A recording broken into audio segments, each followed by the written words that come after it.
Good evening, ladies and gentlemen, and we'll be going from study session to a regular session. And this January the 9th, Wednesday, at the City Council Complex, Council Chambers. I call this meeting to order. Madam Clerk, would you please lead us? Pledge of allegiance.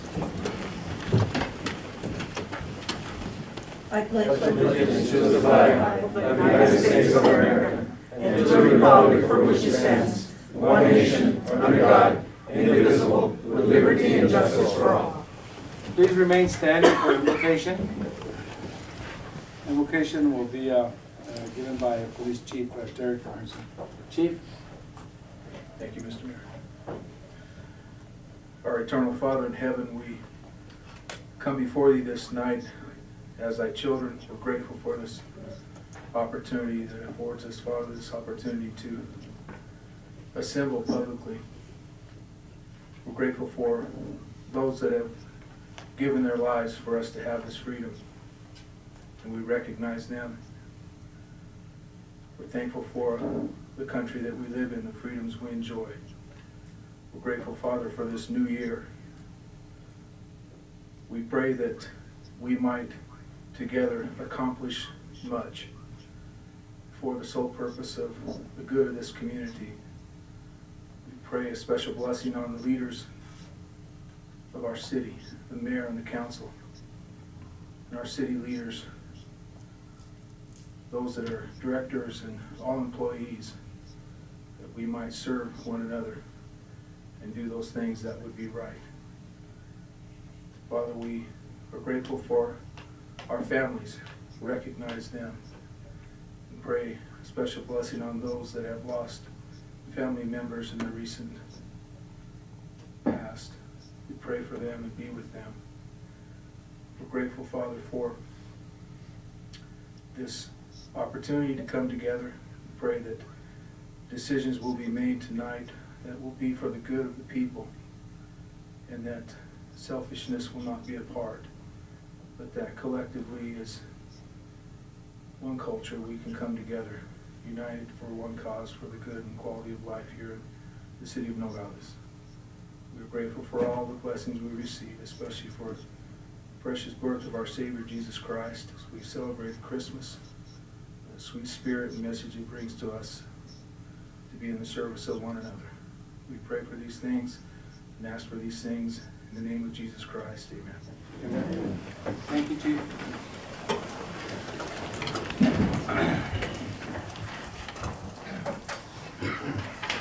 Item number 4, call to the public, and I have Francisco Padilla Jr. State your name and your address for the record, please. Good evening, council members, Mayor Garino. My name is Francisco Padilla, and I am the regional director with the Santa Cruz Regional Partnership Council with First Things First. It's 1470 North Mastic Way, Suite C. For those of you that don't know, First Things First is a state agency, and we work with local agencies in the development and enhancement of early childhood education programs. I'm here tonight simply to invite you to our second annual community event that we'll be having February 9th, Saturday, from 11:30 a.m. to 4:30 p.m. at Americana Hotel. We partnered with about 19 different agencies, local agencies and partners, and we'll be providing different activities for the children birth to 5 and their parents. And what we want to do is make it an educational experience for them so that they can, after the event, go home and recreate a lot of these activities. And all of it is to, again, enhance the development, both educational, social, and developmental of their children. So I invite you as our city's leaders to attend if you can, to see what it's all about and support these great programs that a lot of these agencies provide to our community. I have flyers for the event that I'd like to leave somewhere for people to pick up. My information is on here. If you'd like more information, you can certainly contact me through phone or email. Thank you. Thank you very much. And it is a great event. I participated last year. It was great. Thank you very much.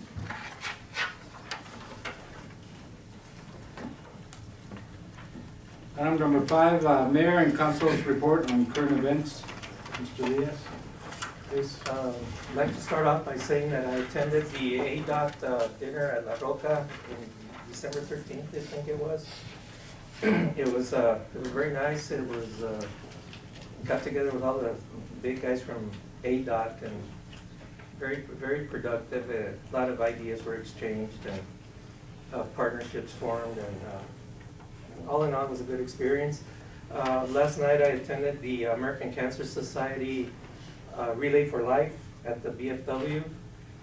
BFW members provided the post home for them to have their event at no cost. So we're real grateful as a BFW post that we can provide income for any of these nonprofits that are willing to use the club, and we're there to help everybody help them out with their projects. So, and that's all I have for right now.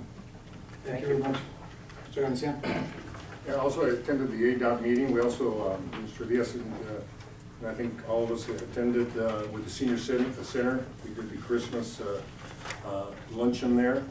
The mayor and I did attend a wedding reception in Tucson. It was a little different. It was a Muslim wedding reception, very interesting. And it was from people here from Nogales. And that was pretty much it. Thank you. Thank you, Mr. Parra. The same as Joe. What's that? Ditto. Yeah, but I attended several posadas during that time. It was really nice.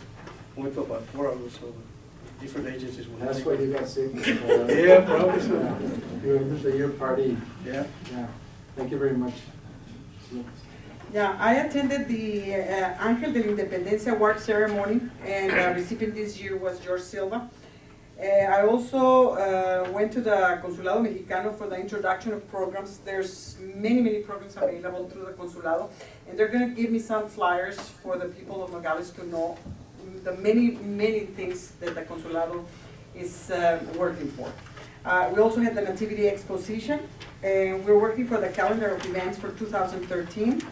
I went to the meeting for the Santa Cruz Arts Grant Planning Committee. It's a grant that the Santa Cruz is expecting for all the people working towards arts.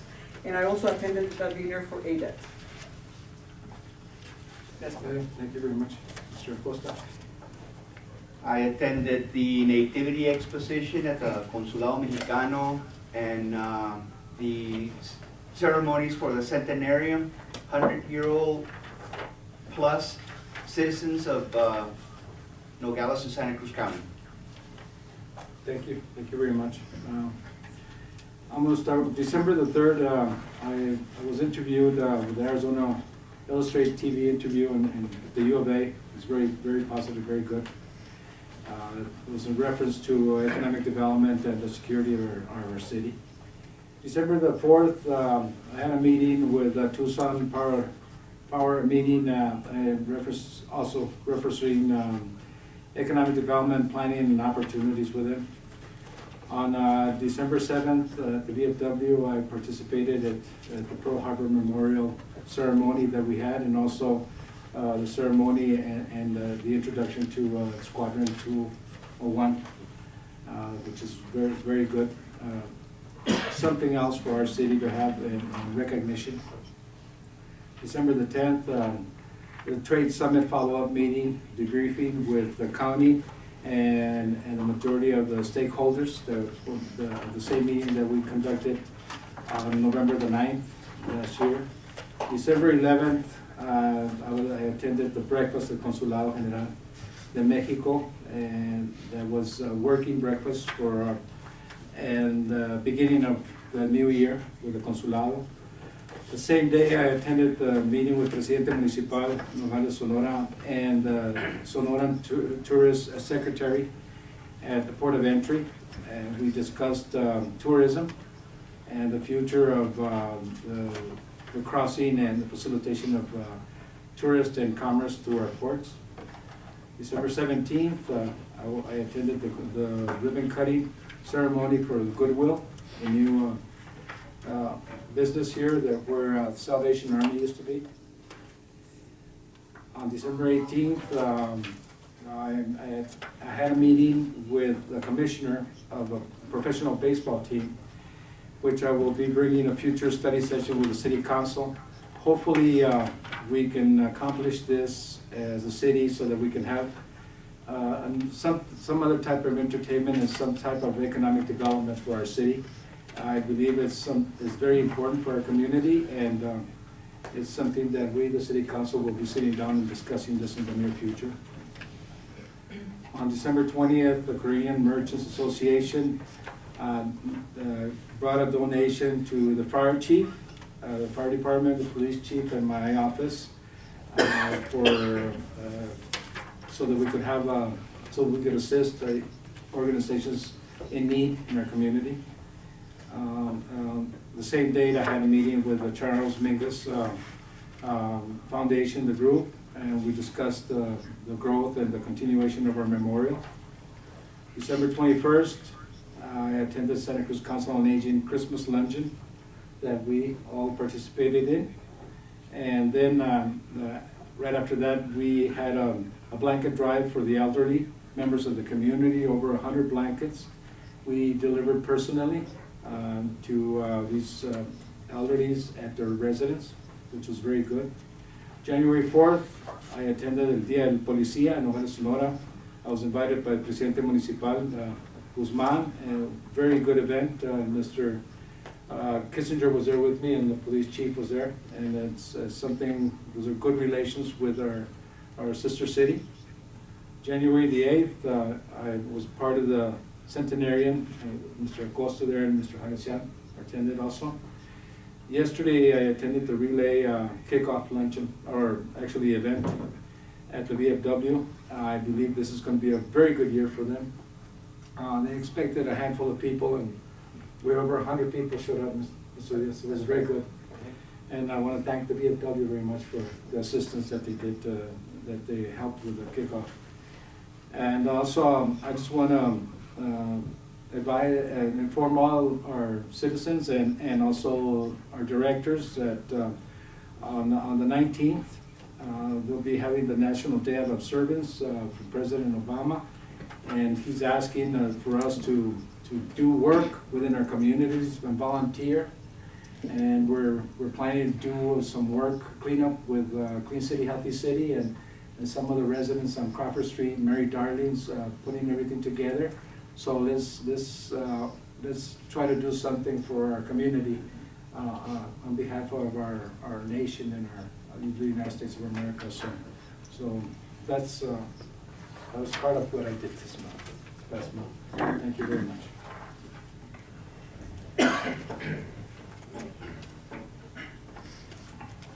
Item number 6, presentation of the Nogales Santa Cruz County Chamber of Commerce quarterly report. Mr. Gilly, will you please?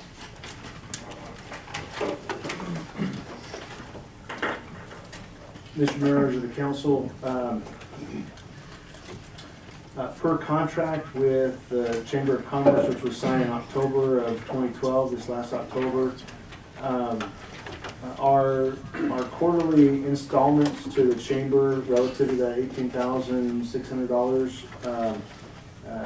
is supposed to be delivered following a presentation by the chamber to the city council.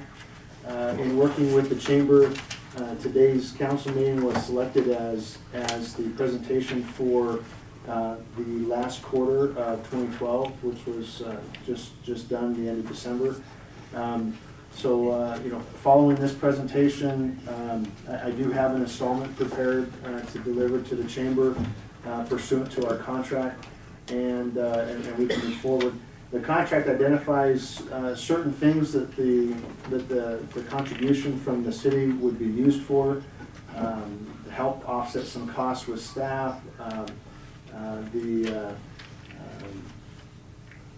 creation and delivering of certain brochures, publications that would promote Nogales and this area for business and commerce.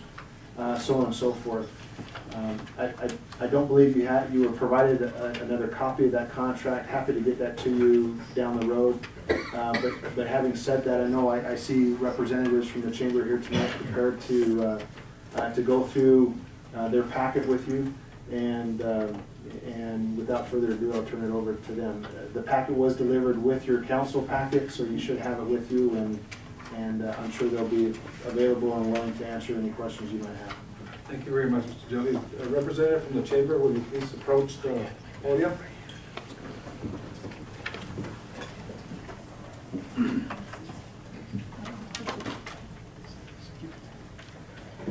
Good evening, everyone. Mayor, council, city officials, and everyone present. My name is Patricia Lopez, and I represent the Nogales Santa Cruz Chamber of Commerce for the Department of Tourism. And I'll start off the report with stating the hours of the Chamber of Commerce, which it is open from Monday to Friday from 9 a.m. to 5 p.m. And what we do is everyone that attends and goes to the chamber, we go ahead and we ask them to sign up for the visitor log sheet that we have. And this report is automatically sent to the Arizona Department of Tourism, which is the Arizona Office of Tourism. And what we have had is an increase, and we have a log and we keep all our records there, that there was an increase from out-of-state visitors compared to 2011. There was an increase by 177. And what we also have is we get calls, we get requests by mails, and it's visitor packages that people will call and will send to. And this is distributed all over from the United States, Mexico, local businesses as well as also foreign countries. And it will carry all types of information, relocation, attractions, businesses, all information that they request, we go ahead and we prepare for them. And projects that we're working on right now, we have been visiting, I've been networking, I've been visiting different areas throughout Arizona, participating in convention centers, visitor centers, and also a lot of volunteer work.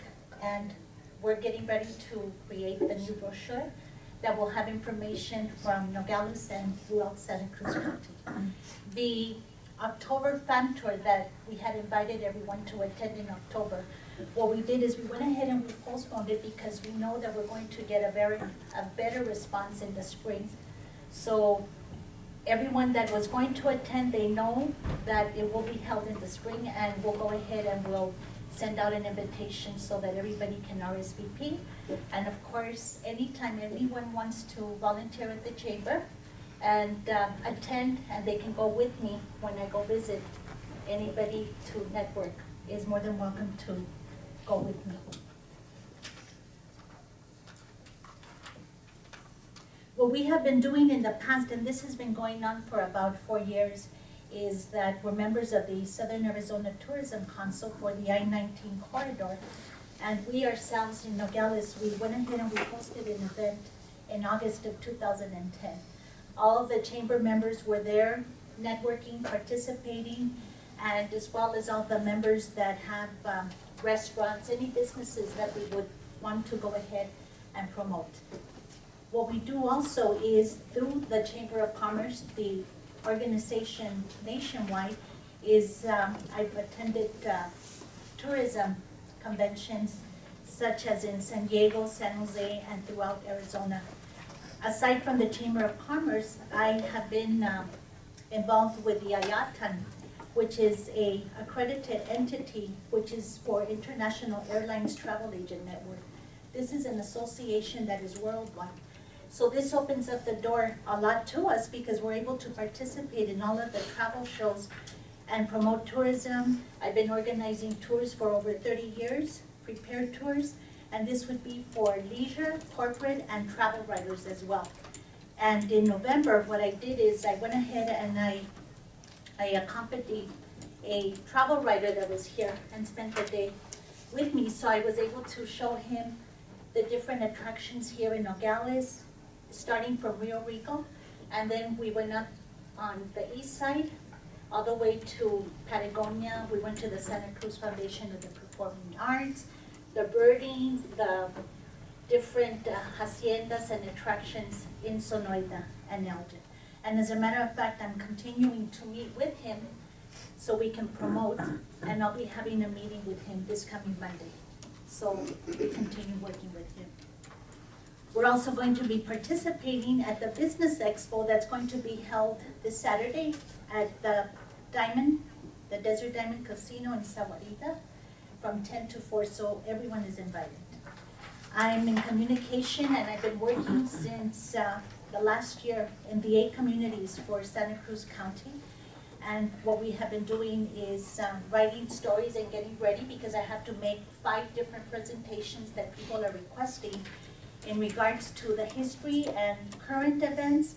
So if anybody, whenever you have any event that you want us to promote for you, I can go ahead and I can take down the information so that we can be more than happy to go ahead and publicize it for you. Let's see, and then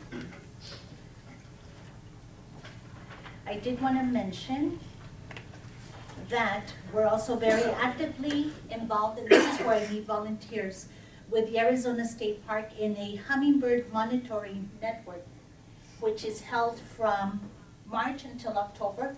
It's a 10-year program. They're on their 6th year. You get up every 2 weeks, and you have to be at Patagonia Lake beginning at 5 o'clock in the morning. You have to be literally monitoring without stopping for 5 hours. You set up camp. It's a very, very beautiful project that we're doing, very rewarding. So they've asked me to see, and as a matter of fact, we were the first ones here in Nogales that started participating. And if you'd like to attend, if you ever want to see any pictures, you're more than welcome to. Thursday, we're going to have a tourist committee where we're going to be talking about all the promoting, and what we're going to be doing is being representatives so that we can attend everyone's event. And we'll have a representative from each community in Santa Cruz County that we'll be working with. What I want to do is introduce you to a new member that moved from California, and she'll tell you a little bit about the chamber and how we're helping her. Her name is Nancy Liu. Hello everyone, and thank you for allowing me to speak. I just transplanted here from California. My name is Nancy Bruno. And I arrived here in September, left my business in California to come back here to Arizona. I had a mother here in Green Valley. This area I feel is a gem and has a lot to offer. I'm a federated equestrian international trainer and a nutritionist. Within the first 2 weeks that I was here, wanting to start a great business, to introduce more different options for different riding here in this area, because I feel that there's an interest and a need here. I knew that I had to get tapped in and hooked up, so I was introduced to Patricia and Olivia. Immediately, the chamber had me introduced, hooked in, advertising. I've already picked up 4 more new clients. The chamber is excellent. Patricia brought the travel rider to the ranch where I am. I'm at Rancho La Reforma in Rio Rico. And the chamber has just embraced me and is really supporting me. So as a former Californian, and before that I was out of the country international, I'm just elated to be here. And the chamber work and their acceptance and supporting me has been incredible. So I just wanted to thank you so much. Thank you. Thank you. Thank you. Thank you. Thank you, Beth. Good presentation. Thank you. Mr. Garcia? Yeah, Mr. Mayor, yeah, if I could have, I think Olivia Pinza Kramer is here, if I could ask her a couple questions.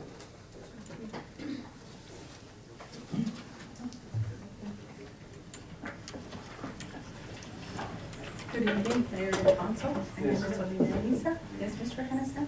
Yeah, I see you're president and CEO of the chamber.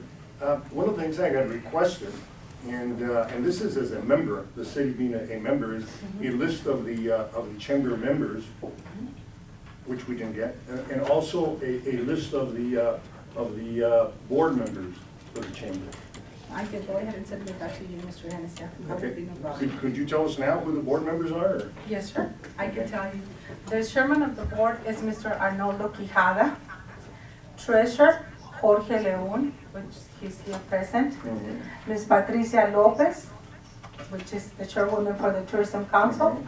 Mr. Abraham Smith. Mr. Who? Abraham Smith, he is the general manager for enterprises. Suzette Moreno, those are the members right now of the Nogales Chamber of Commerce. Of the board. Excuse me, Gustavo Acosta, also from R.L. Jones. Okay, those are the board members. Yes, sir. Okay, yeah, and if I could get just a list of that and also a list of your members. I can go ahead and The submit list that, of the that members. would be no problem.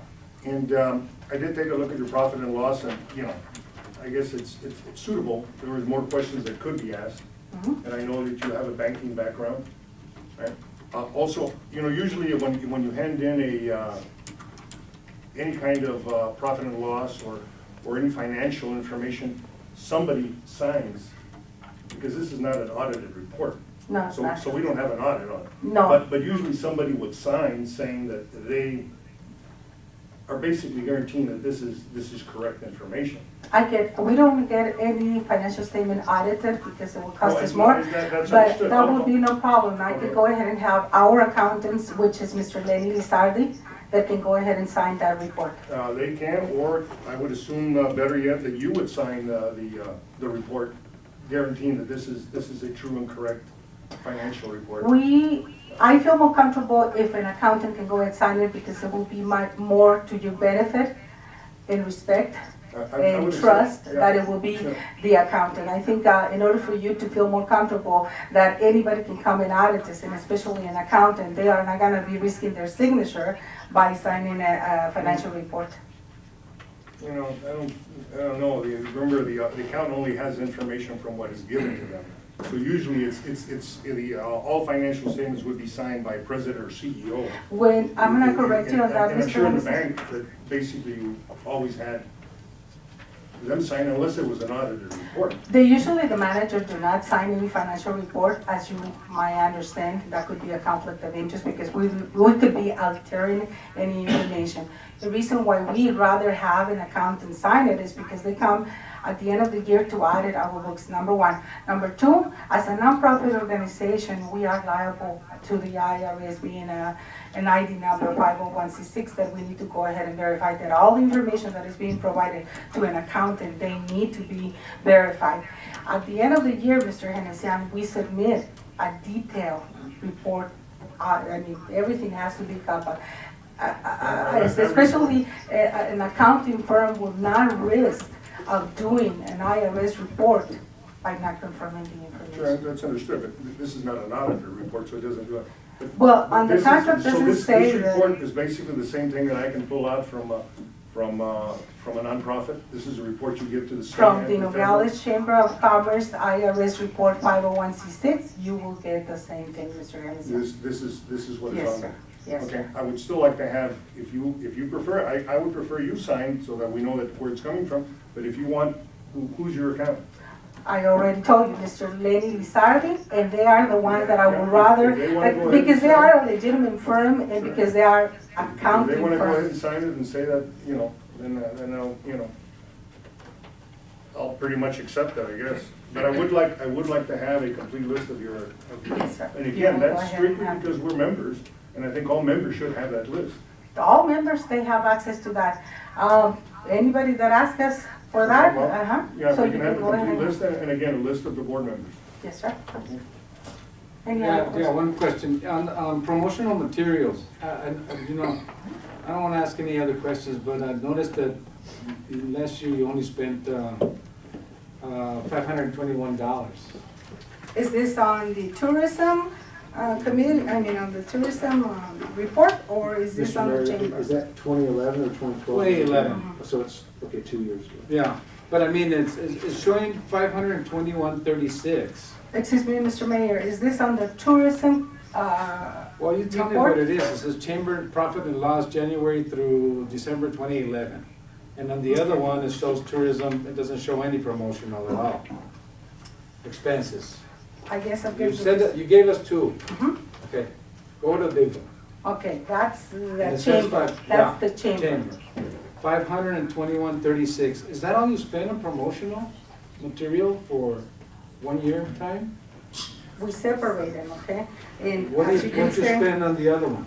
advertising and marketing is 2,500 and, I don't have my glasses, let me go ahead and get it.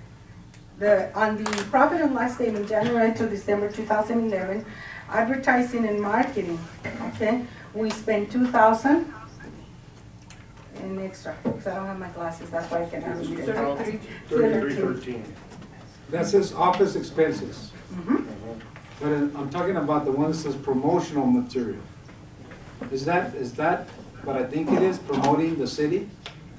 That's not for you. Promotional materials is when we get souvenirs we bought souvenirs for Nogales, so that's different things. Those were cups, pens, promoting Nogales. Those are promotional materials, That's what it is? souvenirs, And exactly. advertising and marketing, what did you buy with that? No, we advertise in different magazines. One of them is the local magazine, which is the Discover magazine, okay? Another one that we did with this The money. Discover is only 1 year, 1 day. But you know how much it costs to advertise Nogales Yeah, in we there? advertise it too. Mhm. But I mean, do you do anything else by promoting certain, tell me, what do you do? Okay, before we, at the Nogales Chamber, whenever we had a visitor coming, and whenever they requested any promotion, any relocation information about the history of Nogales or anything, we didn't have anything, no brochures at all. So what happens is that we created something because we didn't have the funding, so we went ahead and create a brochure with things to do in Nogales. We didn't pay for the design because it was donated for us, number one. Number two, we didn't pay for the website. That's another one that it was given to us, okay, it was donated. So what we did, part of the promotion, for the advertising and marketing is the Discover magazine, which only comes once a year, but the cost of that is about $1,200 a year, just to be on that magazine. The rest of the difference of that is that we bought paper, printing, and everything else that it was needed to make possible. I know the conversation is good, but we're gonna continue with our meeting. Yeah, we're ready with the camera. Mr. Henderson, go ahead, Mr. Henderson, continue. Yeah, just, you're on bad checks, you got $538. What is that, checks that people give you, or this is Yes, checks from uh-huh. from the chamber? No, checks that we got and they bounced, they were returned. And we had already counted it as an income revenue for the chamber, so now we have to change. Maybe just in the future, for your own information, I asked that even on professional fees, that you would break down how much you're being charged by the account. And I understand what you said. And I'm gonna go ahead and Yeah. explain to the people. What happens is that on this fee, professional fees, we got audited by the IRS in 2011. The reason why we got audited because on previous administrations, and I'm talking about administrations from 2001, 2, 3, 4, and 5, In the chamber. in the chamber had not paid payroll taxes. So we got charged all those years for payroll taxes. Who was responsible?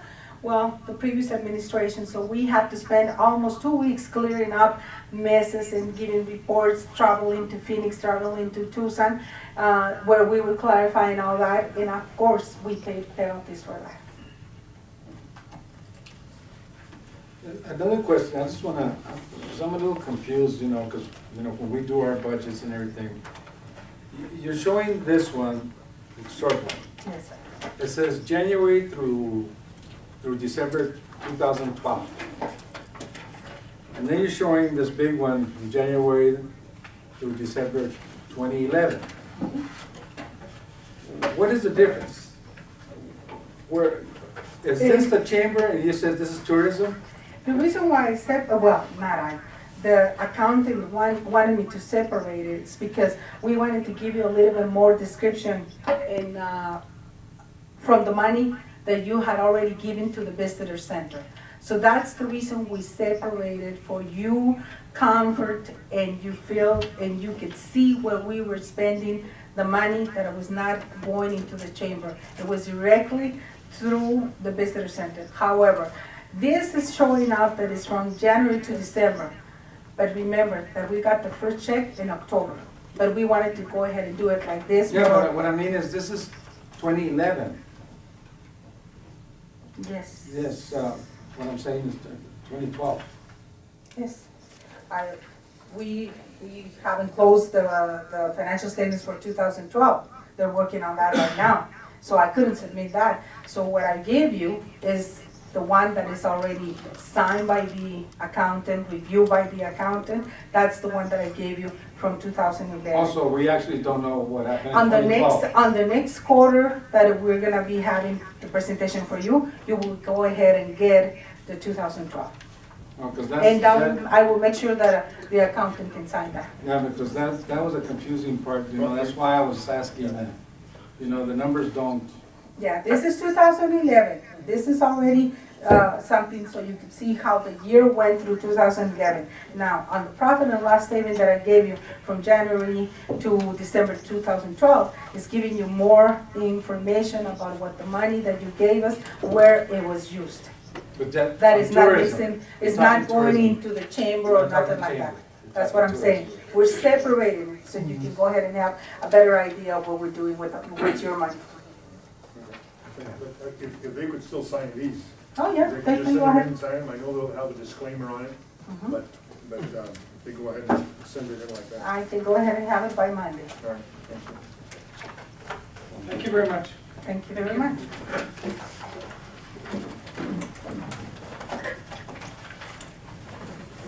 I wanted to just go ahead and add something if I could, please. On the package that you find, I gave you statistics, a report of how many visitors on a monthly basis we've been getting. And as you can tell, the only year that we were affected by visitors coming to the county was in 2010. So as you can tell by the reports, in 2012, the visitors that we've been receiving at the chamber have been very steady in coming and requesting information. So the chamber is very important as a visitor center, not only because of the visitors that we see, but also because of the service that we're providing to them. Thank you. Thank you. Thank you very much. Yeah, go ahead, Mr. Yes, sir. Yeah. Linda, just, I wasn't gonna bring it up, but since you pointed to that chart, I found it very interesting, and I appreciate you having that in there.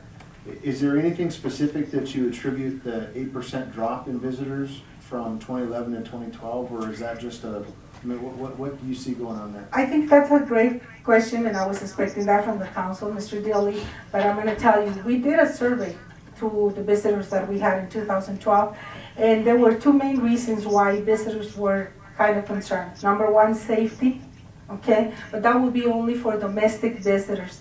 The national visitor, okay, U.S. visitors are concerned about safety because of what they get on the media. However, the international visitor, they don't even inquire on that.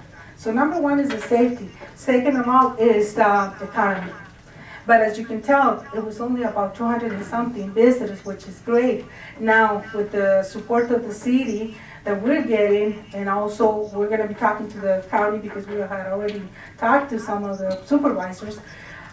Just imagine if we provide more networking, better media, and we, like the job that Patricia is doing right now, promoting not only in Arizona, but also to visitors out of the state, that she has been going personally and introducing herself and taking promotional materials between Patricia and Jorge Leon, which is the treasurer. They have been visiting visitor centers, convention centers, attending conferences, okay? This used to be before you gave us the money to the visitor center. This was being used by the chamber and being used by all the board members and promoted.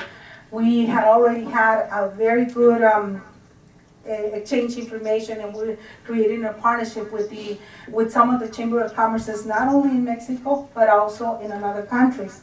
And that's what Patricia has been going, and well, not going, but talking to them about promoting Nogales. But that's a great question, and that's the reason why we had a decrease in 2011-12. One more question. Go ahead, Mr. Dillon. Olivia, you mentioned your efforts with the county. Is it correct that they're currently not a member of the chamber, or making additional contributions like the city is doing? You are correct, Mr. Daly. They are On not. both accounts, they're not a member and they're not doing additional Yes, sir. contributions? They're not members and they are not, because of the lack of funding. However, I already talked to two of the supervisors, and they want us to prepare a presentation for them too. With chambers in Tubac, right?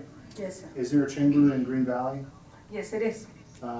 There's a chamber in Rio Rico, Yes, sir. and there's our chamber here, right? Yes, sir.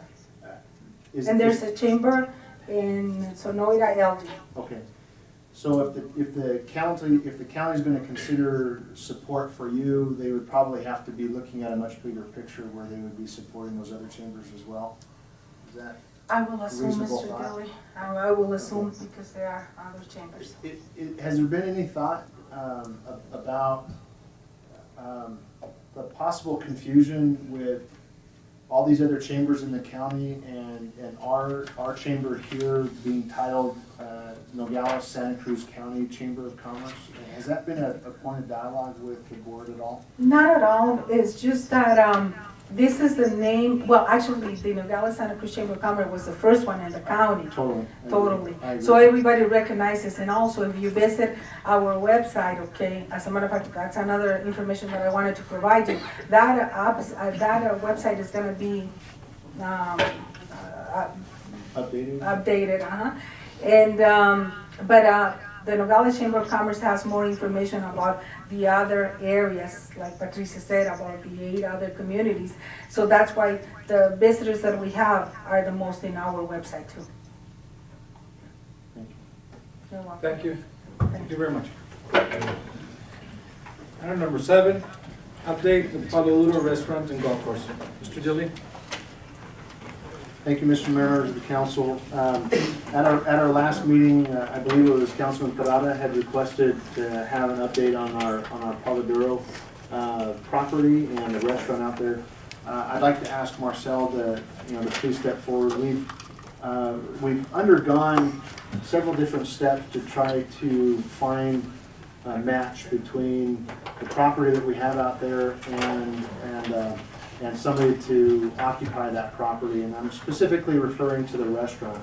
We went through not only one RFP, but we went through a second round RFP in hopes to attract somebody. In that second round, we did a lot of modifications, meaning Mr. Machado and myself, based off of what we were hearing from some of the people that participated in the first round, to try to make it more attractive, more amenable to the circumstance. And yet at the end of the day, we really didn't net a positive result in terms of that second effort.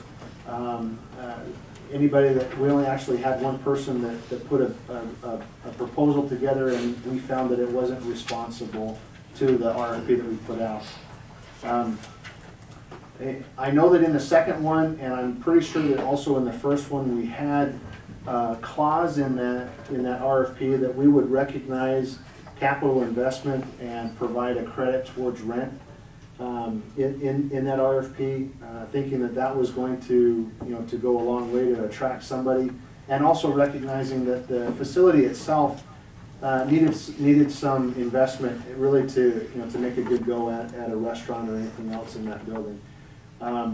Again, we didn't really net any kind of real benefit from that RFP effort. I do want to acknowledge, and this came as a subsequent conversation between Mr. Machado and myself, that both of those RFPs as it relates to that rent credit as an offset for capital investment. It's still stipulated a minimum rent that would be charged. That minimum rent, I believe, was in the neighborhood of $2,500 a month as a minimum charge, and that might be something that we want to consider.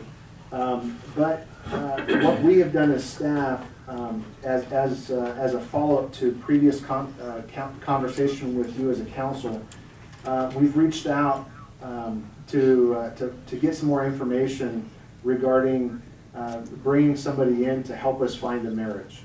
What I mean by that is a match between our property and the market out there. It's really difficult. It's really difficult to go about putting a lot of money into a facility when you're not quite sure if it's really palatable, if the market would sustain that. And certainly it's that way with the golf course out there. You have a number of golf courses closing down all around us. Tucson is the shining example of that, with municipal golf courses closing down left and right. I think they've closed down now 4, maybe more, in just this last fiscal year.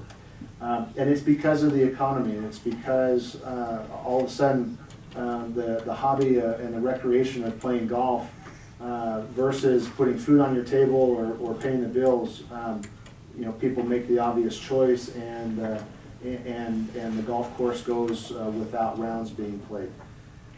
So it begs the question, is a golf course really palatable? Is it feasible, not only here in Nogales, but in this economy?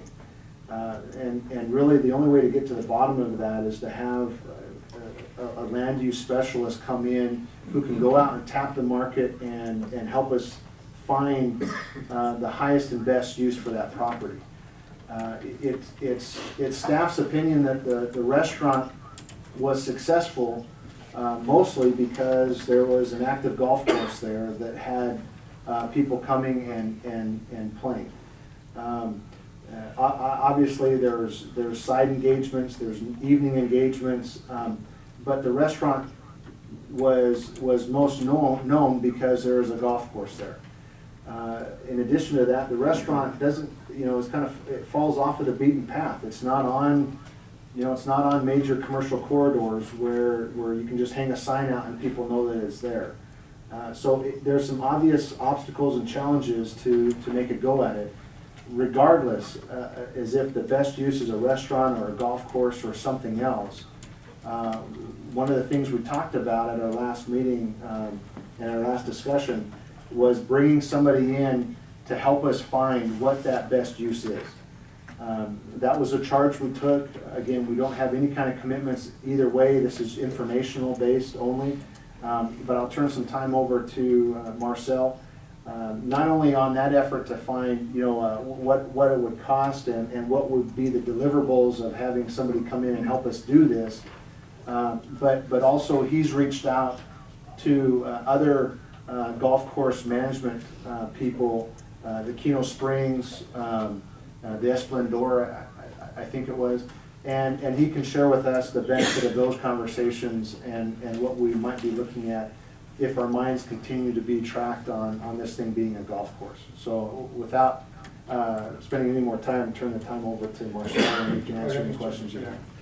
Mr. Mayor, members of the council, more specific to the directive we received from council at the October meeting was to you approve some improvements to the buildings. Specifically was to repair and board up the windows just to protect them from being broken and vandalized, and that's already been taken care of. In addition, you approved for us to move forward and have that mold removed. That process will begin tomorrow, actually. So they will begin to remove the mold. I'm not real certain how long that process will take, but we will, once they are done, there's some other cosmetic things that the city will take care of, but we want to kind of wait till they're out of there before we take care of those issues. So as far as your specific directive to those improvements specific to the restaurants, those are pretty much on the way and should be completed. And those are illustrated on attachment A in that spreadsheet. Okay? The only thing that was pending, only because there was a lot of discussion that revolved around the potential for a land use specialist to come in and provide an analysis of that area. We at that time, we decided to hold on all the fire code requirements because we weren't certain that maybe the consultant might say that maybe it's not gonna, the best use of that building would not be for a restaurant. Maybe it would be an office space or something else. So we didn't want to go ahead and spend money for all these fire suppression system obligations, and maybe we come back and have to throw that money out the window because maybe that wasn't the best use of that building. So basically, at this point in time, that would be the only thing that is pending to be completed on that restaurant. And it comes at a cost of about $15,000 to bring everything up to code, okay, as far as the fire department would be concerned. And that would make the building what we would call at least occupiable. Okay, so if somebody wanted to come in, use it as a restaurant, they could go in and not have any issues with the fire code problems or violations or anything like that. Okay, you can move into the building. In addition, I did put some figures down for the improvement of the pool, the swimming pool there. Basically, the biggest improvement for that would be just the pumps and the filters. I really don't think we need to spend much money in replastering or anything like that. It's a cosmetic type of a deal. If that is something that the council wanted to move forward with, in the event that we did consider a third RFP, and that would be included as an option for prospective restaurateur or somebody else using that building. Okay. As far as from a budgetary standpoint, we've already expended approximately, I'm gonna say $10,000 just to get those repairs to that building taken care of. Okay. Any questions on the restaurant itself? Okay. The other thing that council directed us was to reach out to land use specialists, and that would be on your attachment number B. Okay.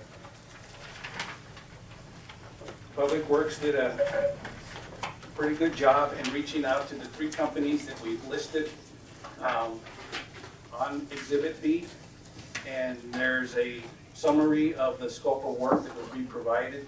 As far as those are concerned, that we can provide a more specific detail of what those proposals would include, and you have a listing of the companies, the consultants, as well as what those fees would be.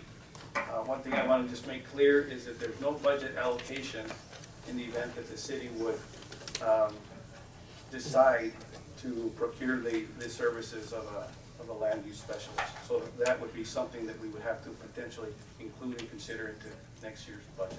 But at this point in time, we do not have budget allocated for that amount. Council, anything? Mr. Mayor, Go ahead, Mr. Mayor. before we open it up, I would like, if we could, Marcel, to have you at least share the benefit of your experience and dialogue with people from Keno Springs and the Esplendor on what their thoughts were as you approached them about operating golf courses and stuff. Specifically, the ones that were the people from Keno Springs. We've yet to meet with the Esplendor people yet. They never followed through to schedule a meeting with us, but the people from Keno Springs and the ownership were would be concerned as far as, let's just say, for example, that they would potentially manage our golf course for us, because they feel that the market itself is so diluted right now that they are barely making ends meet, and they can do so because they already have the equipment, the employees, the know-how, and everything else. So at this point in time, they barely, make things work for themselves. They keep it going because it's an amenity for their property, for the homes out there. And they know in the future that it will always be an amenity for that area. They would fear that if they were managing another, for the Meadow Hills Golf Course, that they would, whatever losses, they would take on losses because they would lose clientele from Keno Springs, and Meadow Hills would be stealing those potential clients, customers. So they feel that there would be, I think if I can remember that, a loss of approximately probably $200,000 to $250,000 that the city would be having to up or bring forward financially at the end of every year, roughly, at a loss. So, but you know, they can do things a little bit cheaper because of the employee pool that they could employ. Like I said, they already have the equipment, which would be a benefit to potentially the city to, if we go in that direction, to consider, because especially somebody nearby, because you don't have to purchase or lease equipment twice. I mean, it's within distance, and we talked about all these things, but in the end, they said basically viability of another golf course in this area didn't look real promising. Mr. Bachelor, isn't there a restaurant closed? Keno Springs? I don't know if they were in the process of, Is it open? Or is it closed? that I do not know. Last I was there, it was closed, but I don't know if that was just for maintenance reasons or what, but it wasn't open when I was there. Do they have a homeowners association? Do you know? In Keno Springs?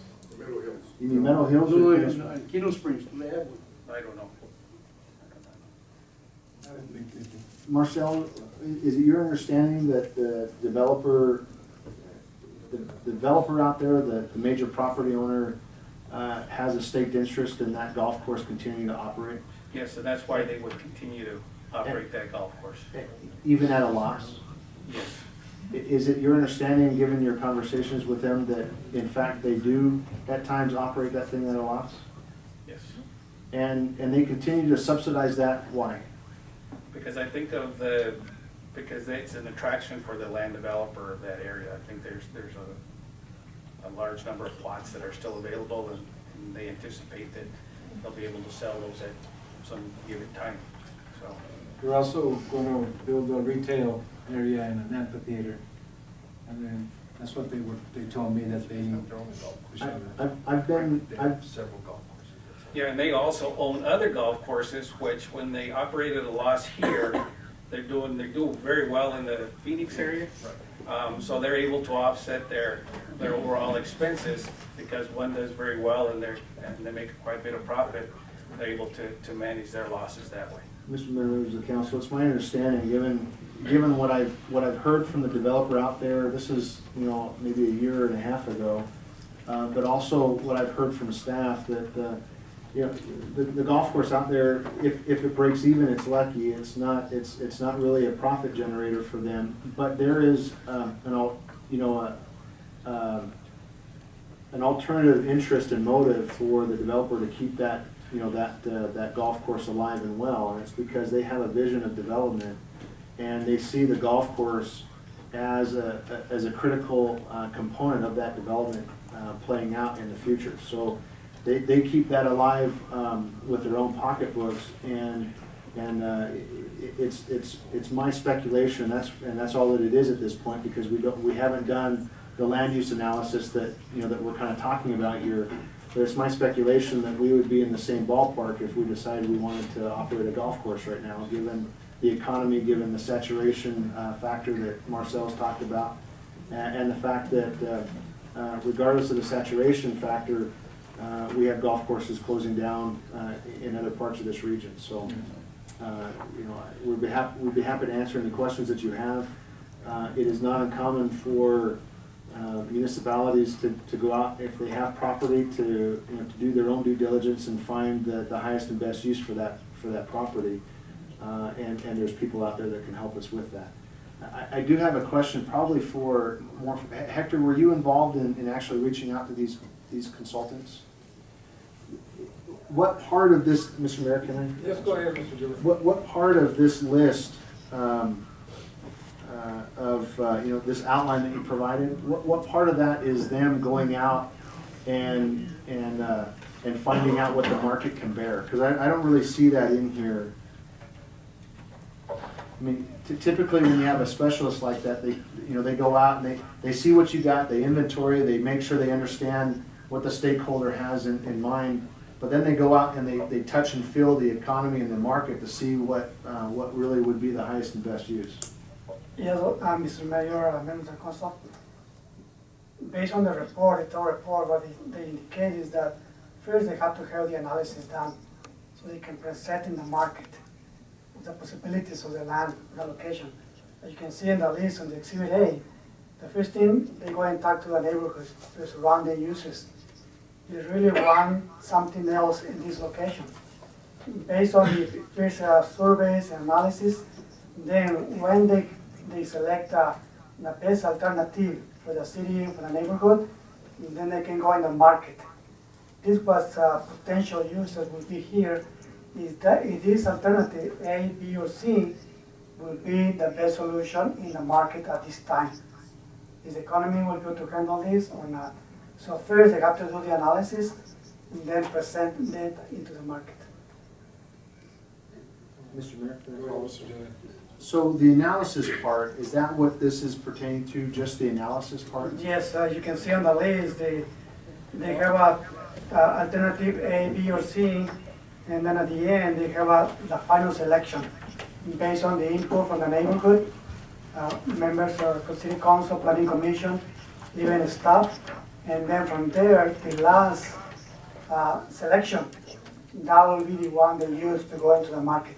What if the homes around there, what if even us here in the city council chamber, we want something, but the market won't bear that? I mean, it was my understanding that these guys would come in and tell us, okay, they do their analysis and say, okay, this is what the community wants, but they would also tell us what the market would bear and tell us if there's a, kind of play the matchmaker role, right? Where, there's a marriage that can happen, or you guys need to reconcile something in order for something to occur. Yeah, that's correct.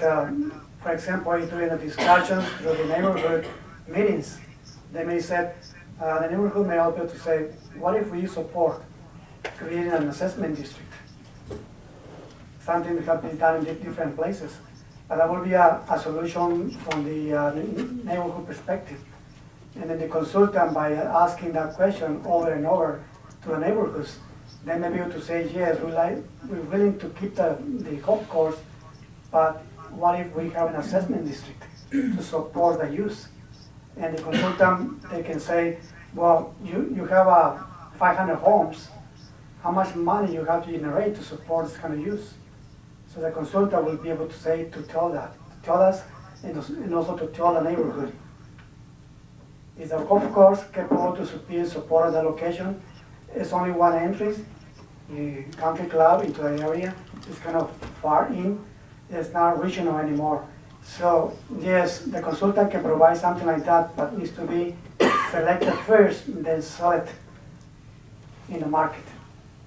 But first we need to do the land use. I think we're going to be spinning our wheels for quite a while.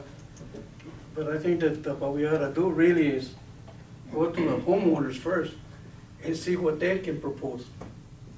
Let it come from them. And then tell them the options we got, the losses we can have by maintaining the golf course. Either we turn it into a park, it's absolutely okay. But if you have these consultants coming down, White Oak is going to say, yeah, you can make a lot of money, sell that land. Make all kind of houses. That's the first thing they're going to push. And these people paid a lot of money for their property to drop down on the valuation. There's like you mentioned, there's only one way in. I know that there's plans of making that other entrance from Mariposa into the bars at one time. But yeah, it's like Mr. Parra says, maybe a survey from us, from our group before we go any further. with the I would, property I owners? would propose maybe we do a series of town neighborhood meetings, town hall meetings. With the residents? Where, yeah, where maybe we can have a couple of, you know, key residents out there that would be willing to open their home, and you know, a few of us from the city would go and we'd just engage and have a discussion with them about their thoughts, their, you know, their visions, their hopes, their dreams, and then make sure that we present the, you know, the reality of what we're facing as a city, relative to that golf course operating today and that restaurant operating today, and see how they react and respond to that. Maybe we could do that for, you know, maybe we could do that, maybe have 2 or 3 meetings in that area, just to allow residents to come and share their thoughts with us. Good idea. Mr. Mayor? Go ahead, Mr. Especially Mayor. if the residents there, are they willing to have a legit country club there where they have dues, right?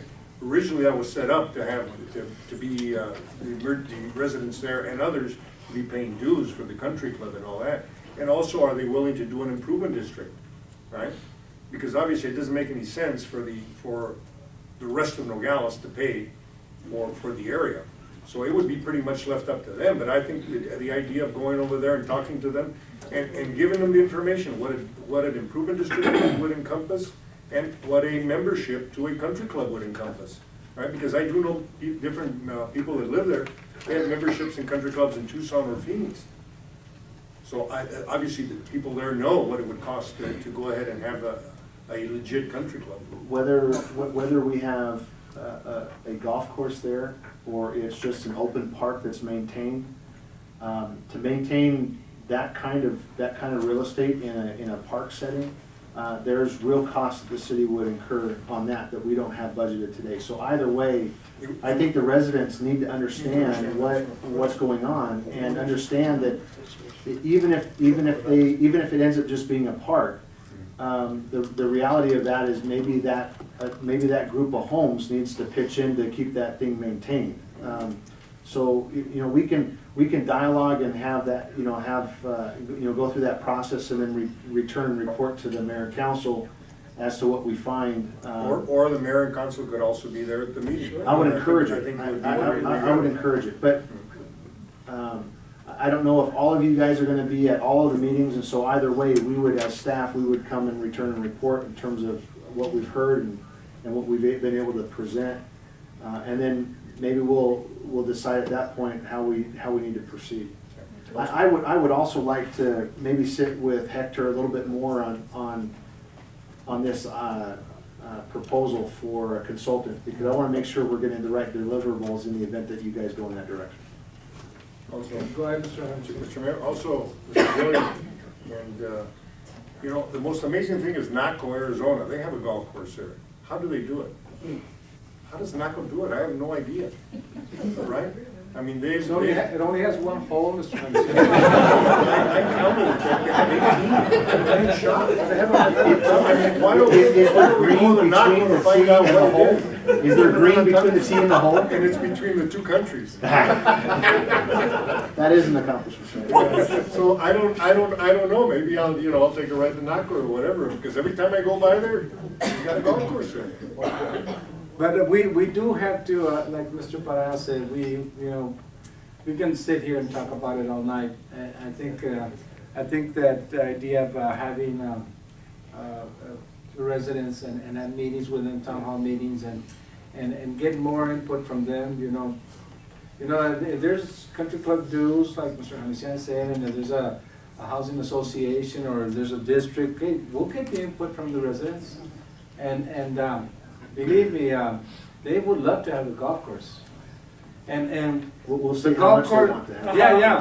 yeah, but the golf course and the restaurant won't do it without the golf course, and vice versa. Because the restaurant is actually, if you were to have that restaurant, never a golf course, it would never existed, because it's inside of a residential area with no way out. Yes, hi. So it's way out of the major collector roads. So the only reason that restaurant was making it is because there was, like you said, Mr. John, people were playing golf and going to the bar, and And it was used for other functions too, you know, some parties and stuff like that, but I don't think it would survive without the golf course. Yeah, So if anybody has, you know, people in mind that live there in Meadow Hills that might be willing to open their home up for something like this, maybe take that step and engage them and see if they'd be willing to do that. And then let me know or let John know, and we'll take the next step in trying to work, We can coordinate. use John's house, the first one. The I'm just joking, John. Mr. Mayor, we have, I think, two gentlemen here that want to speak on this subject too. There are, two gentlemen. Who's that?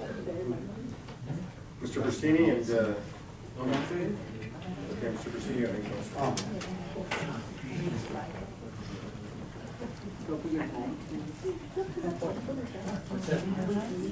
Mr. Mayor and Council, I thank you for letting me speak here. You know, I ran the restaurant over at the time in Keno Spring, and it's exactly what Mr. Dilly said was correct. You know, we got to the point that the restaurant in Keno Spring was doing more money than the golf course. And we, as a matter of fact, in Keno Spring at that time, and you know, I'm talking about like 4 years ago, 5 years ago, we was doing over $600,000 in 10 months operation, the first 10 months operation, and we was doing quite well. So I'm not in total agreement to the fact that the restaurant has to survive only if the golf course is open, because we proved when we took the restaurant over in Palo Duro and Ciccone closed the restaurant, we operated the restaurant and we was actually profitable for the first 12 months of the restaurant. We had invested money for the furniture and everything, and we was profitable, although the golf course was closed, and most of the customer anyway on the restaurant was people of you know, Palo Duro, and they live in Meadow Hills and on that area. So I believe that the restaurant, if the rent is accessible, I think that the restaurant could be a very good service. Basically, there is no restaurant in Nogales that has a very good presentation and good service and good food, and certainly Palo Duro, and you, Mr. Garino, been there and you've seen it several times, and it was a good food and good service, and it was a decent restaurant for the city. Now we just have Mr. C's basically as a good restaurant in the city, and we just have no other venue where somebody wants to have a business, a dinner or something like that. We just don't have. So I believe that not necessarily should work only because the golf course is open. It could survive certainly without it if the rent, particularly the first few years, it will not choke the restaurant. And most of the restaurants do close because they pay so much rent that they are not able to operate profitably. That particular restaurant, I think the location is actually pretty good because we had several customers from Rio Rico that would come there from the side road, the road that goes along the freeway. They would come there, have dinner, and go back to Rio Rico. There were several people from Nogales, Sonora that was there because they had events. There was a lot of people coming in summer for the pool when the pool was active. So it could survive, in my opinion, even if the golf course or if there is a park or if the golf course, and most of the customers and the people that live in Meadow Hills was very happy to have that place because they could go for dinner, they could go back at home in 5 minutes, they didn't have to drive miles to go back to their property. So either that would be ourselves that we were invested in this place, and by the way, we had purchased a liquor license for Palo Duro, which we still have, but we have a liquor license issued by the state of Arizona for Palo Duro, and it's still active. I mean, it's not active, it's dormant right now.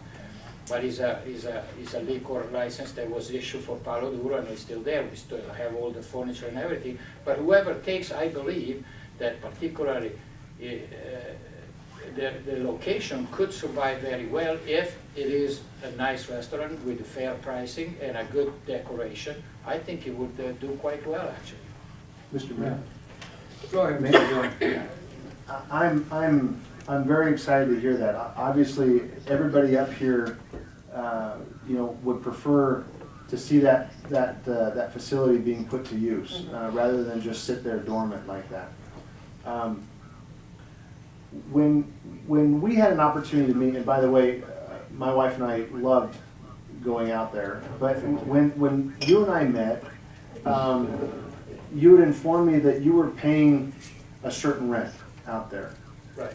When we put our RFP together on both RFPs, we specifically picked a rent based off of its square footage and the fact that it was a commercial use that we thought was extremely competitive. I mean, but we never got anybody come to the table, even when we had thrown into there a clause about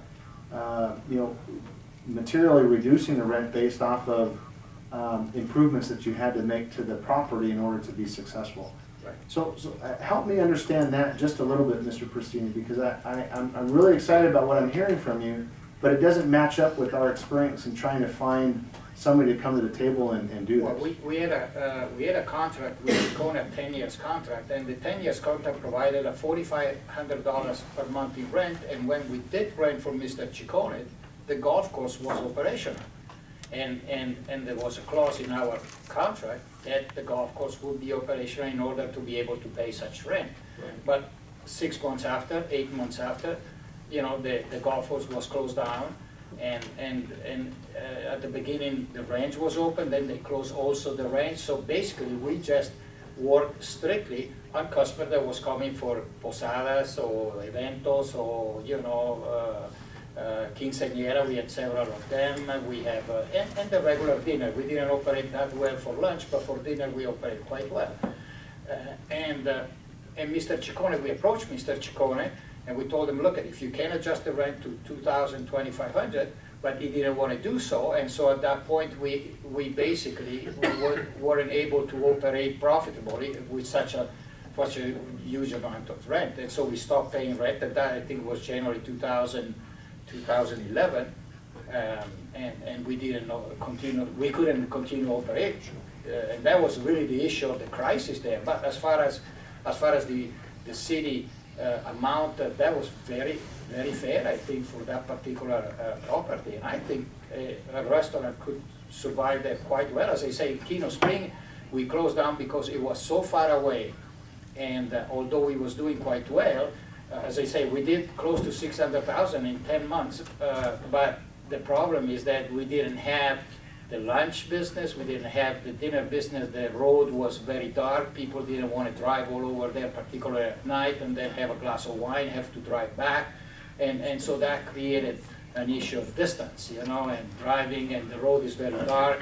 But Meadow Hills is a totally different story. It's right next to Rio Rico, right next to the city. It's a very good location for Nogales, for a restaurant. Well, I'm very glad to hear that, your opinion of the rent that we put in our RFPs was pretty competitive and reasonable for that kind of use. Yeah, it was. It still doesn't help me solve the puzzle of why we didn't have anybody come forward that would respond to the RFP responsibly. So. Well, the main reason is that we are already invested in the place, but somebody, particularly after Mr. Ciccone just basically took all the stuff out of the place, it's just an empty shell. So somebody that has to go in there and say, I'm going to open a restaurant, has to face at least a $200,000-$300,000 investment just to start, and then he has to look at the potential of business, which, as they said before, the business is not what it used to be 5-6 years ago, and so there is the economy is not as good as it used to be, and so I think the rent at that level, I believe that the restaurant would survive, particularly with the bar and with the liquor license, stuff like that. But why people didn't come, I believe, because for somebody that wants to invest, has to look at least $300,000-$400,000 investment for furniture, for the kitchen, for the liquor license. The liquor license alone is about $50,000-$60,000 unless it just gets a restaurant license, but that will not fit very well for that place. And then, do we have enough business for a $400,000 investment, to pay back principal and interest? Well, I guess if that's the reality for anybody out there now at this point, because it is just an empty shell, Right. then is it plausible, is it feasible, is it realistic that will ever be a restaurant? Well, it is feasible if we wouldn't be allowed to do it because we have everything. As the city council know, we had to leave because of the situation with Chicone, and so we have to leave. But we are fully invested. We have all the furniture. We have the liquor license. We have everything. So among all the potential restaurateur there, we are certainly one that could do it with less investment than many other people, because anybody else that would go in there, they would have to invest from scratch. You know, we have all the furniture, we have all the restaurant supply, we have the liquor license, we have the furniture for the bar, we have everything. I mean, we can put back that place as it was way back then. Well, wouldn't that be nice? I would love that personally. Here. But, Mr. Prestini, then why haven't we been able to announce to the mayor and council that we have a responsible bidder in you, sir? Because we've gone through this round twice already. Yeah. Well, it's the issue that was presented before is that I asked what's his name, Mr. Mike Creveron, you know, to provide the bid, but apparently he wasn't able to provide the sufficient information that the city needed, you know, and so I wasn't part of that particular bidding at that time. But I told Mr. Creveron that I would supply all the furniture and everything. If he wants to open it himself, I would help him in that aspect. And I would give him the license, you know, as far as the liquor license and everything. But apparently it didn't happen because he didn't provide the information that the council and you as manager of the city needed to finish that, the contract. And so if we put this RFP back out on the street again, are you saying that you might be in a position to respond to that RFP favorably? Yeah, I think I can get investors in this town that would invest with me and would put that place back as a restaurant and bar as it was before. I think we can find, you know, I have my investment, and then I can find other investment to provide the cash flow needed, you know, to start the operation. Thank you, sir. But didn't you just say you have all the equipment? Yes, but beside the equipment, you need also some cash flow, you know, to start the operation, you know, as far as buying the supply, the food, and everything else. Is that where Mr. Kremelin was coming in? And that's where Mr. Creveron was coming, exactly. Touch the point. Yeah. Well, it's something we can take under consideration probably. Well, I think, Mr. Mayor, I think, Mr. Prestini, if you know, I would suggest you get together with the city manager and give him your proposal, and then we can get together and take a look at it. I mean, you know, we've got, that's the best news we've Put up to had. bid. It's gotta be put up. Oh, it would be put out to bid, but at least we have his proposal. Nobody else comes up with anything. But we have to advertise, we have to put it out first. I know this isn't an actionable item, but if we get the head nods from everybody in terms of We'll reasonable take it out to direction, bid again. that you'd like us to take this back out to bid, using the same RFP that we put out in the second round, you know, we're happy to do that. And Mr. Prestini would have an opportunity with his investing group to, you know, to participate in that bid process. Yeah. I think that would be very good. Thank you very much for listening. Thank you, Mr. Christine. Thank you. So we And continue? I think, Mr. Lewis, just Mr. Mayor, I think specifically, if you can get a packet out to Mr. Prestini, you know. Well, we have to get it out to them. You have to put it out to everybody. Yes. But give me a packet, I'll give it to him.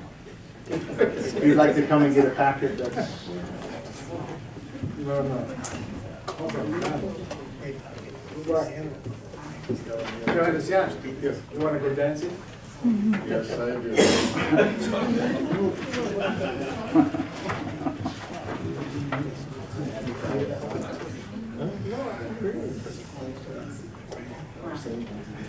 Members of the council, we continue. Item number 8, selection and appointment of a vice mayor as prescribed by the Nogales City Charter.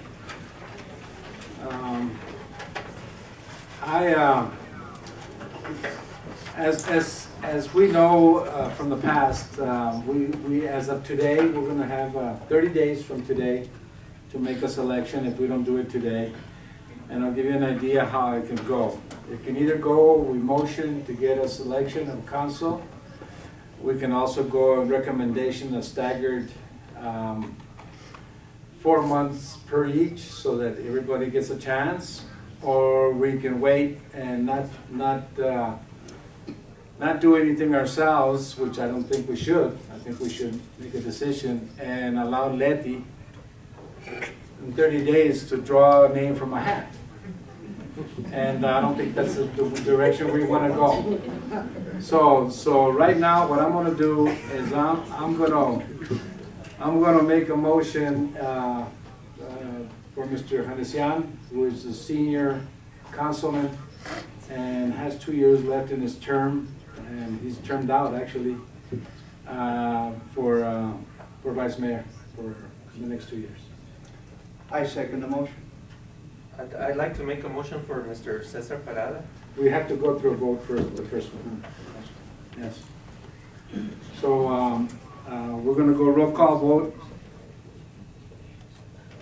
Letty? Yes, sir. And I'll start with me, Mr. Hanesian. Aye. Mr. Mayor, hold on one Yes. second.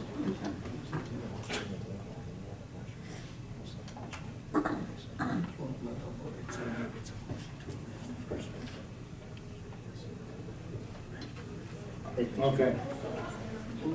Aye. Councilman Acosta, Aye. Councilwoman. Yes. Excuse me. Councilman Parada.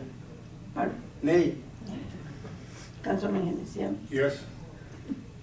Councilman Diaz. Mr. Parada will be the vice mayor. No. Wait a minute. Mr. Hanesian, sorry. Mr. Parada, just give it to you. Everybody would be quiet, you would have gotten it. No, Mr. Hanesian will be the vice mayor for the next 2 years. Congratulations. Well, it's not the next year, it serves at the pleasure of the Well, council. first, well, actually, yeah, sure. Unless somebody else wants to do something else later on, and you don't do your job. Mr. Hanesian, so, Doesn't seem to be too hard.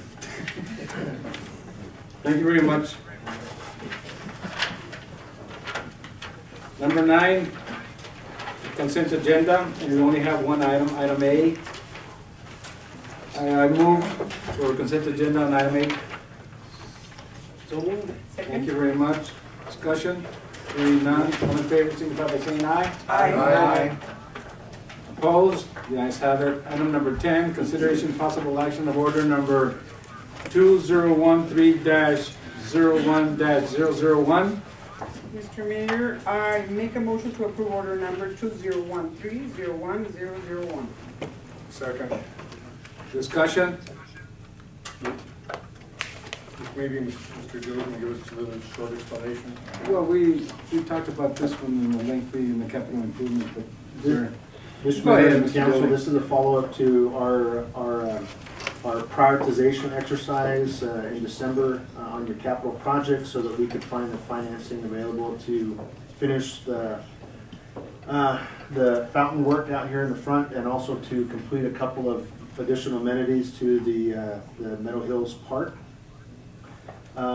Basically where this funding is going to come from is actually from a couple of different areas. John, please. All this money is you'll find in our budget under the 2012-2013 capital projects, 2006 bonds. So there, as you see in our capital projects in our budget, there's several different projects that Mayor and Council have approved money for. We're taking $20,984 out of the budgeted that you all approved for the little restrooms. We're taking that money and putting it with the money that you already approved, the $35,000 to complete the pond out in front of the fountain out in front of City Hall, and we're taking $135,121 $1,000 out of our community streets improvement, and we're moving that over to put in that play area, the fencing, and the basketball court over at Meadow Hills Park.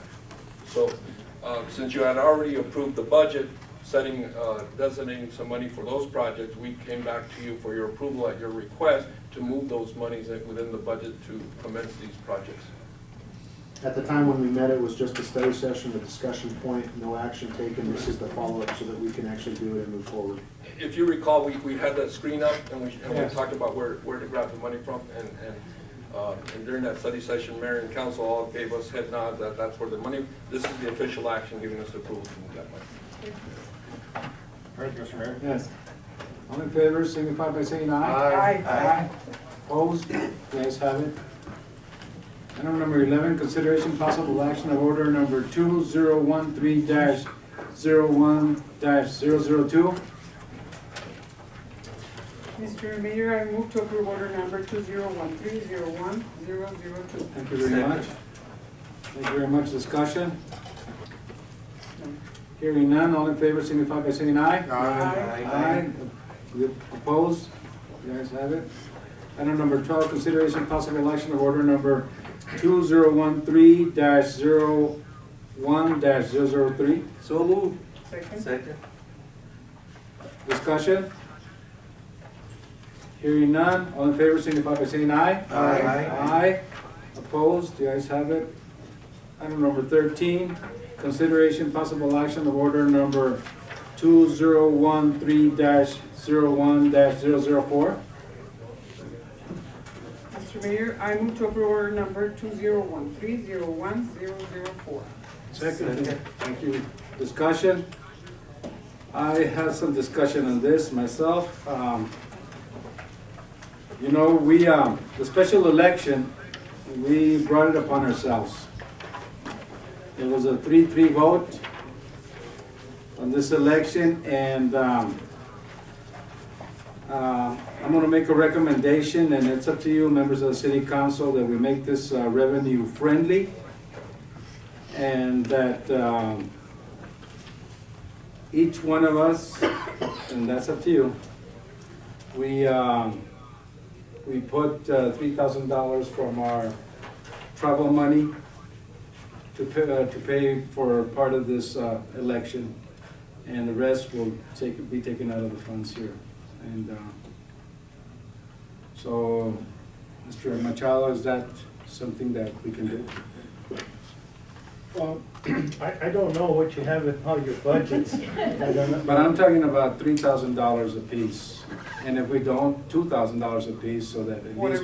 Whatever you have in your budget, yeah, you can do I that. believe there's more than that in each budget. It was $5,500 that each person was allocated. Pretty sure most of that money's still there. I think that, I agree with the mayor. We brought it upon ourselves. I thought it would be a very simple deal. It was pretty obvious, but some people did not agree. So, I mean, it's our fault, no matter if it's 3-3 or all 6 people's fault. And I think that would be the most honest thing for our constituency and for the residents of Nogales, right? That we go ahead and instead of saying we're taking a trip to Washington or Boston, that we go ahead and pay for that, as the mayor so aptly put. I think that I think would be the best for everybody. And if we go $3,000 a piece, well, that's. Yeah, that would be $21,000 right there. 'Cause There's 7 of us. 7, yeah. And there is 3,000 in each budget? Yes, Yes. as far as I know. Well, and the reason I asked them, what happens if there is a balance is less than 3,000 in each budget? And And then then each we're gonna constable be will back chip- here again. then each doing- constable will chip in the difference. yes. My opinion. No, but there is money. There is. If that's how you want to do it, we can do it, but we would have to amend that portion of this order that deals from where the funds are going to come from. Transfer, Mr. Dilly. Mr. Members of the council, if that's the pleasure of the council, then you would provide an amendment to number 4 of that order, From emergency. that would allow monies to be transferred from each of the council's travel and training budgets in the amount of $3,000 to that line item, or that number 17, which is your elections budget in the general fund.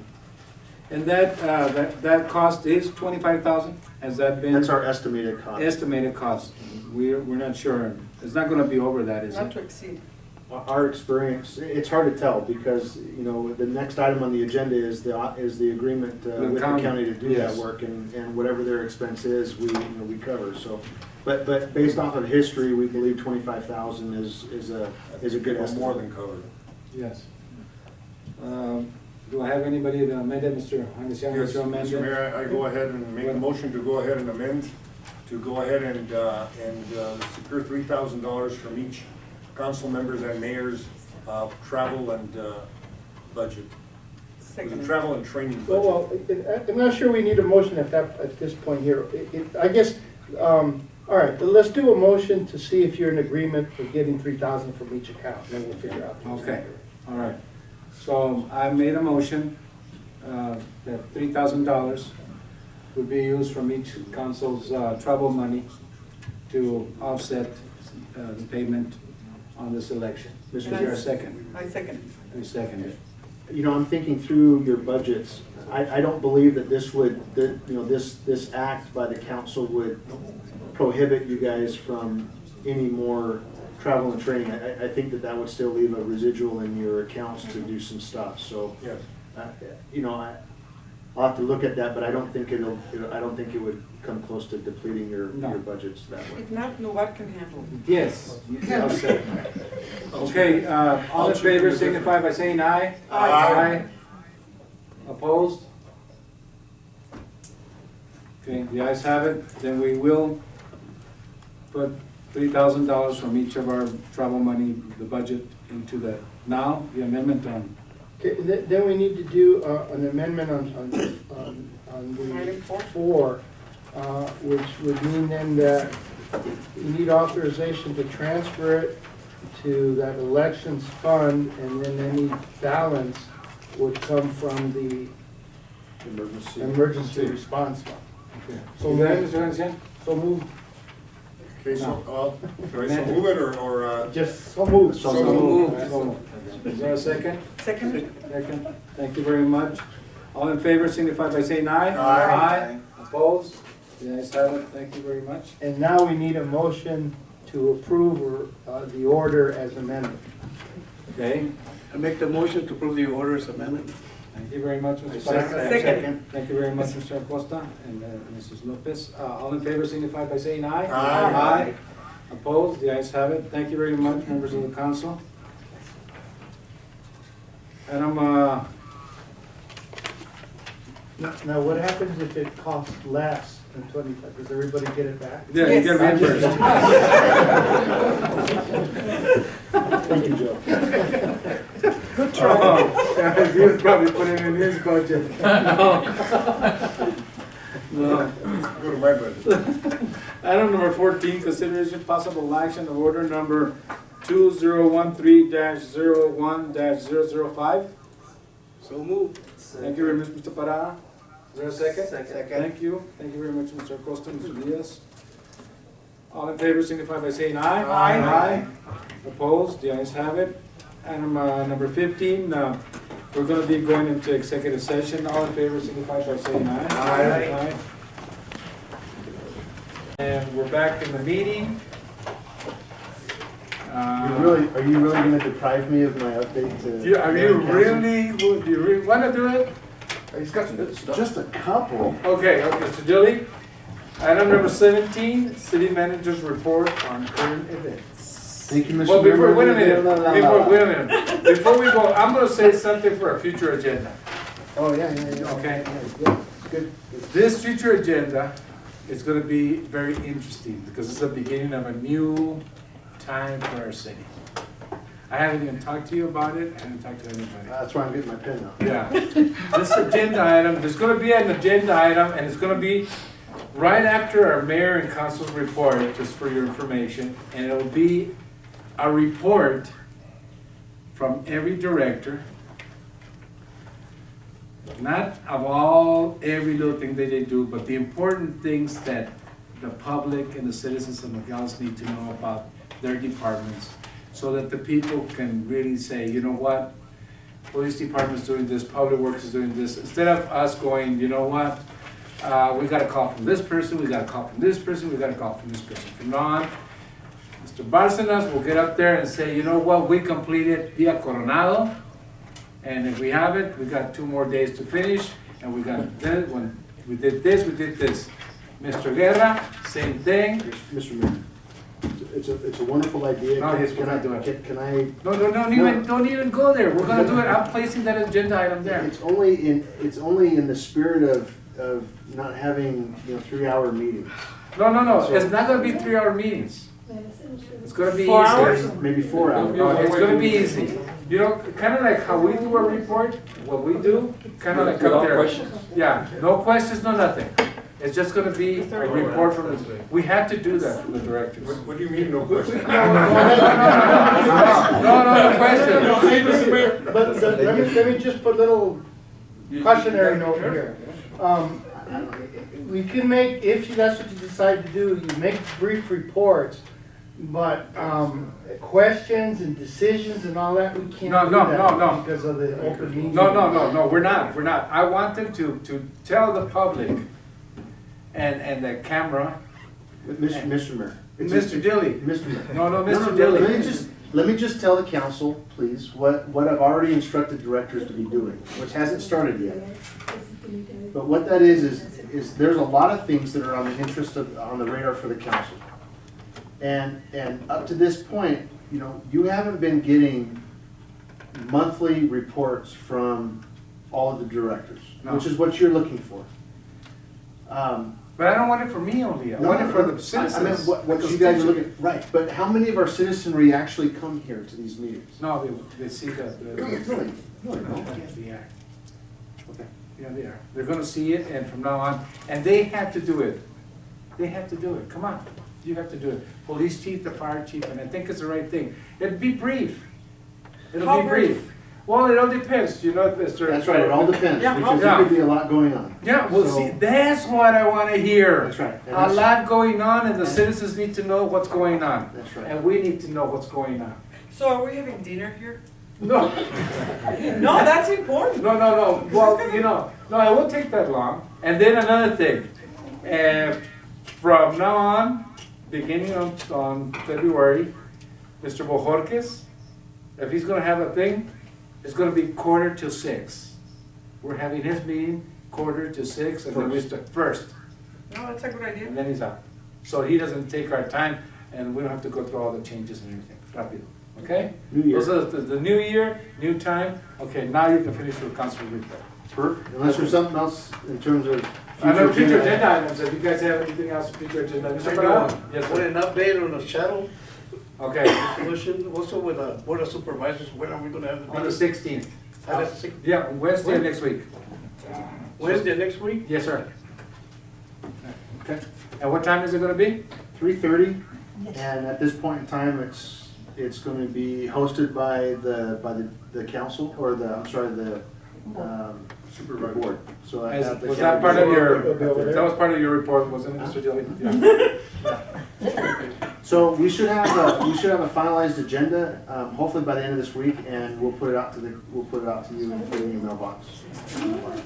So it's Wednesday the 16th? Yes, sir. 3:30. At the boardroom. The Councilman Parada, you had requested an update on the shuttle Right. ordinance. Let's see what's going on. Should have started in January. So we find out. Yeah. Thank you. And can we also, Mr. Machado, on that one, can we also discuss the possibilities of, after making some taxi spaces on Morley Avenue and Grand Avenue? I'll look at that, but I think the way the ordinance is written, doesn't that give the public works director For them the authority to, do oh, it? okay, Yeah, but we could bring it up for discussion and then he has to. yeah, so we can work on Yeah. it. We need to, let's not let it go, let's get it going. You and the police chief, I think, need to get, isn't the police chief also gets involved in that? No, I think it's just the public works. director. Public Works, Yeah. okay. So you and I have to get together and look at the order, but I think that's how it was written. I'll show you the spaces that we could use downtown for taxis to be able to work. Thank you very much. Mr. Dilly? Yes, sir. Ta-da. Real quick, just to give you an update, we have not received any kind of response verbal or written from IBWC on the letter to terminate our contract with them. The critical date stated in that letter is January 20th, right around the corner. So I just wanted to, bring you up to speed on that. Mr. Machado and I and other staff members have met to talk about, okay, what happens on January 21st.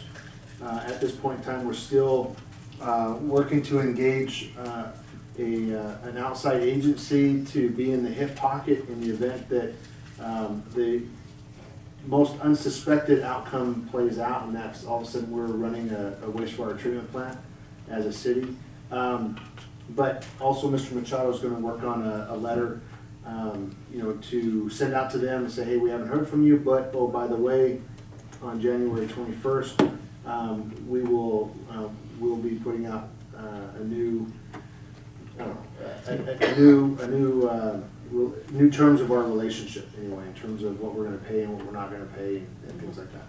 So we're working to prepare ourselves for that event one way or the other, and I just wanted to give you an update on that. We've put in your boxes several pieces of information from ADOT relative to some work that they're going to be doing here in town. You've already seen some of it on Grand Avenue where they're expanding that median so that we can, actually reducing the median so we can have more stacking. They've completed the analysis on all of the traffic lights along Grand Avenue, and I think they included Mariposa, but definitely Grand Avenue. Specifically included in that is the analysis for Western and Grand, and they're at Banks Bridge as it relates to traffic circulation and the left-hand turning movements and things like that. Did they do the Valle Verde? The study on that one, on the left-hand turn? I think so. That one, okay, yes. So ADOT's going to be coming down and going over the results of that analysis. They hired a contractor to come in and do that analysis. So they're going to come in and go over that with us to tell us the results of that. Also, relative to ADOT work, this upcoming week, they're going to be doing some work there on the frontage road, on Country Club and the frontage road. Basically on the south side of the road of Country Club on the frontage, they're gonna be expanding by adding a right-hand turn lane for northbound traffic. So that will help that intersection a lot in terms of the stacking that goes on there. We have already out in the community, we've begun some crack seal work on some roads. It being our first take at crack seal, we thought we'd pick a smaller project. We're on Al Harrison out there in the Meadow Hills area, and but we've got Western on our radar to take care of while we've got this equipment. Hohokam, Target Range Road, some other projects, part of our pavement preservation efforts. So I just wanted to let you know if you see crews going around doing that. Apparently the work's going very well, but we're renting this equipment and making sure that we know how to run it. Again, the joint meeting is next Wednesday, and then also in your boxes you received a notice that we had to put out to our employees, and it was relative to a 2% increase in the FICA deductions from their payroll.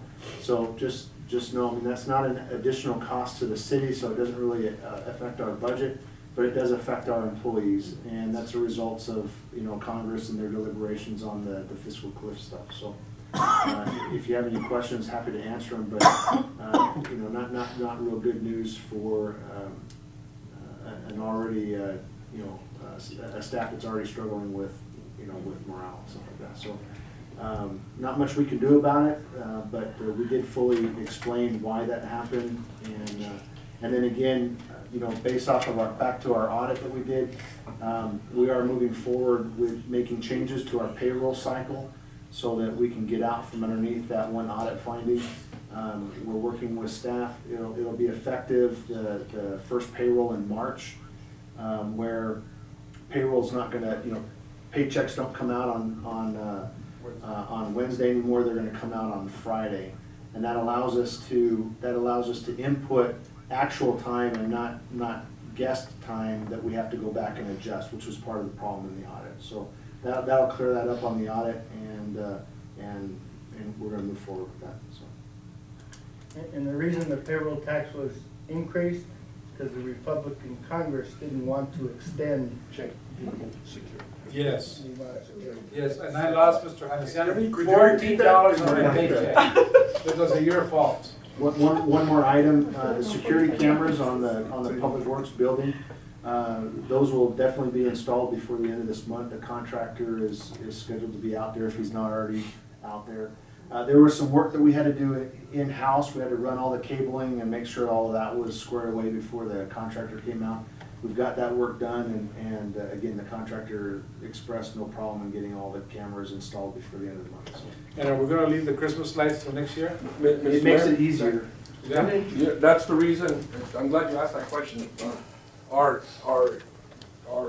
the electrician is doing the drop for the security cameras, because that was a priority to get those in. As soon as he's done doing those, the wiring and the drop, he's gonna go do our Christmas lights, so we know there's a little bit of a delay on there. As soon as he's done there, he'll get that, and as soon as he's done with the Christmas light, he'll take care of the banner. It's already down. The banner got down? Yes. Okay, cool. Mr. Dillon, Sure.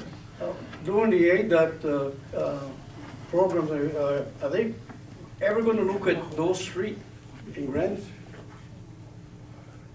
That seems to be one of the main, We looked at it, but didn't like it. The alignment? Remind me, those, The right there, alignment yeah. on Donut and Ronquillo. No, they are gonna come back with a recommendation. There's no way to realign that road. It's cost prohibitive. What they're gonna end up doing is they're gonna force a one-way scenario on us. They're gonna, John, remind me, on Doe Street, the alignment issue, is it gonna be one-way going in or one-way coming out? I think it's one-way going One out. way coming out. No, going in.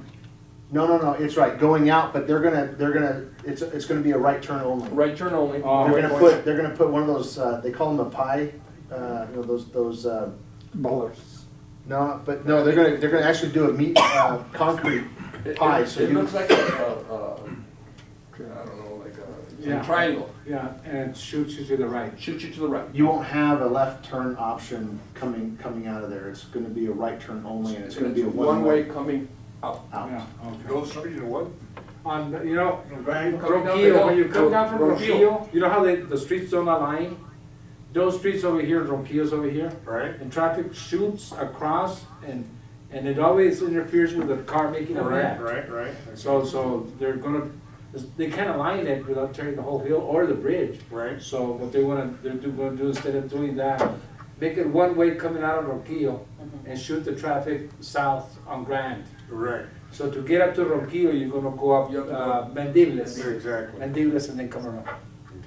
Yeah, so that's the only solution that was really feasible on that to eliminate the conflicts. And so that, I'm sure that they're gonna go over that with us when they come down and meet. Are the traffic lights triggered on timer or wait? Right now, they are, some of them have camera, but they're not synchronized. Most of them don't have camera. Most of them are timed.